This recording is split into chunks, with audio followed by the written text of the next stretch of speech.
صبح شام کی مسنون دعائیں. جو شخص صبح شام 100 مرتبہ سبحان اللہ و بحمدہ پڑھے، یعنی صرف اتنا، تو اللہ تعالیٰ اس کے تمام گناہ معاف فرما دیں گے، اگرچہ سمندر کی جھاگ کے برابر ہو.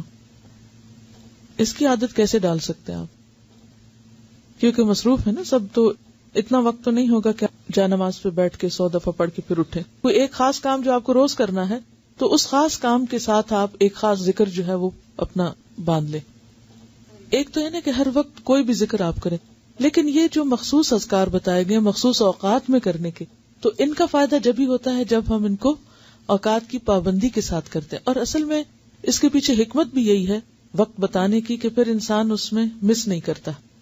صبح ہوئی، اللہ کی یاد آئی، اور سنت کے مطابق جو آپ صلی اللہ علیہ وسلم نے بتایا وہ ذکر کرنا. ویسے تو آپ کوئی بھی کر سکتے ہیں، ہر ذکر میں فائدہ ہے، لیکن آپ کے نقشے قدم پہ چلنا، جہاں آپ نے قدم رکھا وہیں پیچھے رکھنا، اس کا لطف ہی کچھ اور ہے. ٹھیک ہے نا، یعنی اس میں تھوڑا فرق ہو جاتا ہے. پھر چلیے، آپ صلی اللہ علیہ وسلم نے فرمایا صبح شام 3 مرتبہ یہ دعا پڑھنے والا دن اور رات کی تکلیفوں اور نقصان سے محفوظ رہتا ہے. بسم اللہ الذی لا یضر مع اسمہ شیء فی الارض ولا فی السماء وہو السمیع العلیم. صبح شام اس اللہ تعالی کا نام لیتا ہوں جس کے نام کی وجہ سے زمین و آسمان کی کوئی چیز نقصان نہیں پہنچا سکتی، اور وہ سننے اور جاننے والا ہے. آپ صلی اللہ علیہ وسلم اس دعا کو بھی روزانہ صبح شام 3 مرتبہ پڑھتے تھے. اللہم عافنی فی بدنی، اللہم عافنی فی سمعی، اللہم عافنی فی بصری، لا الہ الا انت. اس دعا کو آپ صبح اور شام کے مثلا سنت کے بعد یا فرض کے بعد اگر مقرر کر لیں تو انشاءاللہ تعالی پھر بھولیں گے نہیں. اے اللہ میرے بدن میں عافیت عطا فرما، اے اللہ میری سماعت میں عافیت عطا فرما، یعنی میرے کان ٹھیک رکھ. اے اللہ میری بینائی میں عافیت عطا فرما.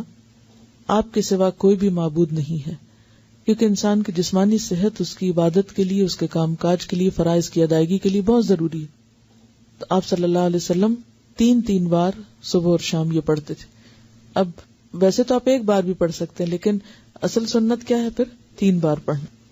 آپ صلی اللہ علیہ وسلم نے فرمایا کہ جو شخص سورہ اخلاص، سورہ فلق اور سورۃ الناس صبح شام 3 بار پڑھے گا تو وہ ہر قسم کی آفت سے محفوظ رہے گا. ترمذی کی روایت ہے. آپ صلی اللہ علیہ وسلم نے سیدہ فاطمہ رضی اللہ تعالی عنہا کو ہر صبح شام یہ دعا مانگنے کا حکم دیا تھا، یعنی آپ نے اپنی بیٹی کو یہ دعا سکھائی تھی. یا حی یا قیوم برحمتک استغیث فاصلح لی شأنی کلہ ولا تکلنی الی نفسی طرفۃ عین.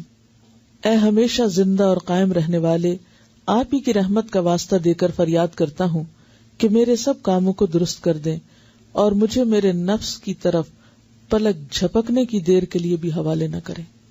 اس کا کیا مطلب ہے؟ مجھے میرے نفس کے حوالے ایک پلک جھپکنے کی دیر بھی نہ کریں. کیوں؟ مجھے مسلسل اپنی حفاظت میں رکھیں، میں بھٹکنے نہ پاؤں. ومن یکفر بالطاغوت، تو طاغوت میں سب سے پہلے خود اپنا نفس آتا ہے. ان النفس لامارۃ بالسوء.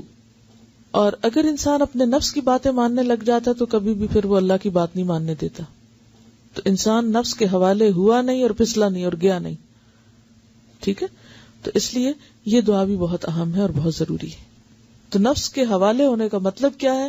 برائی کی طرف جانا. اور اس میں آپ دیکھیے کہ آپ سارا دن عہد کریں گے میں نے یہ نہیں کرنا ہے، ایسا نہیں بولنا، ایسا نہیں کرنا، اور لمحے بھر کے لیے کیا ہوتا ہے؟ منہ سے بات نکل جاتی، آپ ایک دم غصے میں آ جاتے ہیں، آپ ایک دم وہ کہہ آتے ہیں جو سویر سے وعدہ کر رہے تھے شام تک کہ اب آج سے میں نے یہ جملہ نہیں بولنا یا یہ کام نہیں کرنا. وہ لمحے بھر کے لیے آپ نفس کے حوالے ہوئے اور گئے. تو یہ دعا بہت ہی زبردست دعا ہے کہ یار اب میں تو اپنے آپ پر، خود پر ایک لمحے کے لیے بھی بھروسہ نہیں کر سکتا، لمحے کے لیے بھی مجھے نہیں ادھر جانا، کیونکہ ہمارے ساتھ نفس بھی ہے، شیطان بھی ہے. تو یہ ایسے دشمن ہیں، ایسی طاقتیں ہیں کہ جن کا مقابلہ ہم تنہا نہیں کر سکتے، یہ صرف اللہ کی مدد سے ہو سکتا ہے. اس لیے صبح اور شام، ورنہ بعض اوقات انسان کہ ایک دفعہ تو مانگ چکا، اب اور کیا مانگنا، روز کیا یہی مانگنا. یعنی آپ کے ذہن میں یہ آ سکتا ہے کہ سویرے بھی مانگو، شام بھی مانگو، وہی باتیں، پھر ریپیٹیشن.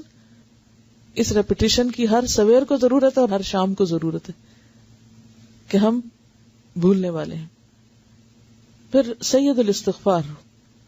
آپ صلی اللہ علیہ وسلم نے فرمایا جس نے صبح و شام صدق دل سے سید الاستغفار کو پڑھا اور اسی دن یا رات فوت ہو گیا تو وہ جنت میں داخل ہوگا. اب آپ دیکھیں اللہ تعالیٰ نے بخشش کے کتنے سامان کیے ہیں.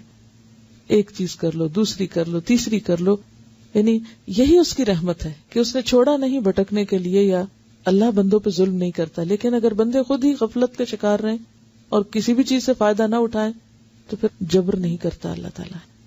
سید الاستغفار یہ ہے: اللہم انت ربی لا الہ الا انت خلقتنی وانا عبدک وانا علی عہدک ووعدک ما استطعت اعوذ بک من شر ما صنعت ابوء لک بنعمتک علی وابوء بذنبی فاغفر لی فانہ لا یغفر الذنوب الا انت.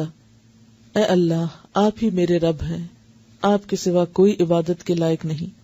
آپ نے مجھ کو پیدا کیا ہے اور میں آپ کا بندہ ہوں، اور میں اپنی طاقت کے مطابق آپ سے کیے ہوئے عہد اور وعدے پہ قائم ہوں. میں اپنے برے اعمال کے وبال سے آپ کی پناہ چاہتا ہوں. میں آپ کی نعمتوں کا اقرار کرتا ہوں، یعنی جو بھی آپ نے نعمتیں مجھ پر کی ہیں ان سب کا اعتراف کرتا ہوں، اور اپنے گناہوں کا بھی اعتراف کرتا ہوں. یعنی ایک طرف تو نے مجھے